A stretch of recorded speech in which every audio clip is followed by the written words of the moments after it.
ओम शांति। बाप दादा मधुबन। आज की मधुर मुरली 16/7/2025। मीठे बच्चे, जो सर्व की सद्गति करने वाला जीवन मुक्ति दाता है, वह आपका बाप बना है। तुम उनकी संतान हो तो कितना नशा रहना चाहिए। राष्ट्र, किन बच्चों की बुद्धि में बाबा की याद निरंतर नहीं ठहर सकती है? उत्तर, जिन्हें पूरा पूरा निश्चय नहीं है, उनकी बुद्धि में याद ठहर नहीं सकती। हमको कौन सिखला रहे हैं, यह जानते नहीं हो। यह जानते नहीं तो याद किसको करेंगे? तो यथार्थ पहचान कर याद करते हैं, उनके ही विकर्म विनाश होते हैं। बाप स्वयं ही आकर अपनी और अपने घर की यथार्थ पहचान देते हैं। ओम शांति। अब ओम शांति का अर्थ तो सदैव बच्चों को याद रहता होगा।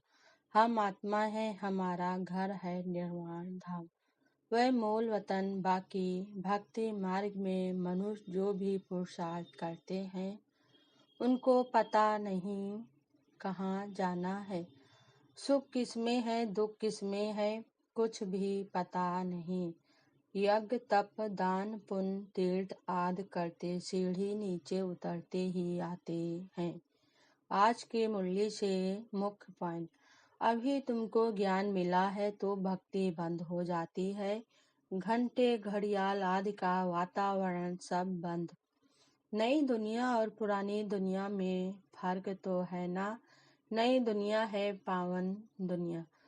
तुम बच्चों की बुद्धि में है सुख धाम। सुख धाम को स्वर्ग, दुख धाम को नरक कहा जाता है। आत्मा को शरीर जरूर चाहिए, वैसे ही परमपिता परमात्मा को भी शरीर ना हो तो भारत में क्या आकर करेंगे। भारत ही अविनाशी खंड है। सतयुग में एक ही भारत खंड है और सब खंड विनाश हो जाते हैं। गाते हैं आज सनातन देवी देवता धर्म था।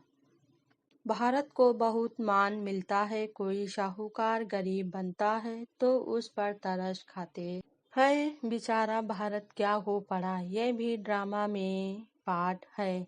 सबसे जाती रहम दिल ईश्वर ही है और आते भी भारत में हैं। गरीबों पर जरूर साहूकार की ही रहम करेंगे ना। बेहद का साहूकार ऊंच ते ऊंच बनाने वाला परमपिता परमात्मा शिव की हम संतान हैं, जिसको ही जीवन मुक्ति दाता सद्गति दाता कहते हैं। जीवन मुक्ति पहले पहले सतयुग में होती है। यहाँ तो है जीवन बंद। भक्ति मार्ग में पुकारते हैं बाबा बंधन से छुड़ाओ, अभी तुम पुकार नहीं सकते। देवी देवता धर्म का बीज है परम पिता परमात्मा शिव। तुम्हारा धर्म स्थापन करते हैं परम पिता परमात्मा। तुमको ब्राह्मण धर्म में किसने लाया? सबसे अधिक कल्याण तो तुम बच्चों का ही करते हैं। तुम क्या से क्या बन जाते हो, तुम अमर लोक के मालिक बन जाते हो। ज्ञान से सद्गति हो जाती है, राजयोग सिखलाया जाता है। सतयुग में बिल्कुल ही शांति का राज होता है। एक धर्म एक भाषा होती है। अच्छा, धारणा के लिए मुख्य सार। पहली पॉइंट, इस पुरानी दुनिया से बेहद का वैरागी बन अपनी देह को भूल शांति धाम और सुख धाम को याद करना है।